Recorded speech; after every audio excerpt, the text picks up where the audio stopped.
കേരളത്തിലെ സർക്കാർ ജീവനക്കാരുടെ ലീവ് സറണ്ടർ ആനുകൂല്യവുമായി ബന്ധപ്പെട്ട വിവരങ്ങളാണ് താഴെ നൽകുന്നത്. ലീവ് സറണ്ടർ സർക്കാർ ജീവനക്കാർക്ക് അവരുടെ ആർജിത അവധിയിൽ നിന്നും ഒരു നിശ്ചിത എണ്ണം ദിവസങ്ങൾ സർക്കാരിന് നൽകി അതിന് പകരമായി പണം വാങ്ങുന്ന ഒരു സംവിധാനമാണ് ലീവ് സറണ്ടർ. സാധാരണയായി ഒരു സാമ്പത്തിക വർഷത്തിൽ പരമാവധി 30 ദിവസത്തെ ലീവ് സറണ്ടർ ചെയ്യാവുന്നതാണ്. നിലവിലെ സാഹചര്യം 2020 മുതൽ 21 വരെ മുതൽ 2024 മുതൽ 25 വരെയുള്ള സാമ്പത്തിക വർഷങ്ങളിൽ ലീവ് സറണ്ടർ അനുവദിച്ചെങ്കിലും പണമായി നൽകുന്നതിന് പകരം ഇത് പ്രൊവിഡന്റ് ഫണ്ടിൽ PF ലയിപ്പിക്കുകയാണ് ചെയ്തത്.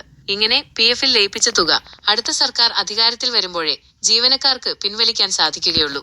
2025 മുതൽ 26 വരെ സാമ്പത്തിക വർഷത്തിലും ലീവ് സറണ്ടർ അനുവദിച്ചുകൊണ്ട് ധനകാര്യ വകുപ്പ് ഉത്തരവിറക്കിയിട്ടുണ്ട്. ഇതും PFൽ ലയിപ്പിക്കുകയും 2029 പിൻവലിക്കുകയും ചെയ്യാവുന്നതാണ്. ജീവനക്കാരുടെ ആശങ്കകൾ. സാമ്പത്തിക ആവശ്യങ്ങൾക്കായി ജീവനക്കാർ സാധാരണയായി ലീവ് സറണ്ടർ തുകയെ ആശ്രയിക്കാറുണ്ട്.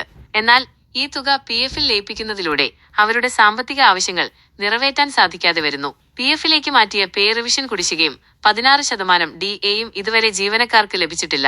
ലീവ് സറണ്ടർ PFൽ ലയിപ്പിക്കുന്നതിലൂടെ തുക ലഭിച്ചതായി കണക്കാക്കുകയും അതിന് നികുതി ഈടാക്കുകയും ചെയ്യുന്നു. എന്നാൽ പണം കയ്യിൽ കിട്ടാൻ 4 വർഷം വരെ കാത്തിരിക്കേണ്ടി വരും. പ്രധാന പ്രശ്നങ്ങൾ. സാമ്പത്തിക വർഷത്തിൽ ലഭിക്കേണ്ട പണം ലഭിക്കാൻ 4 വർഷം വരെ കാത്തിരിക്കേണ്ടി വരുന്നു.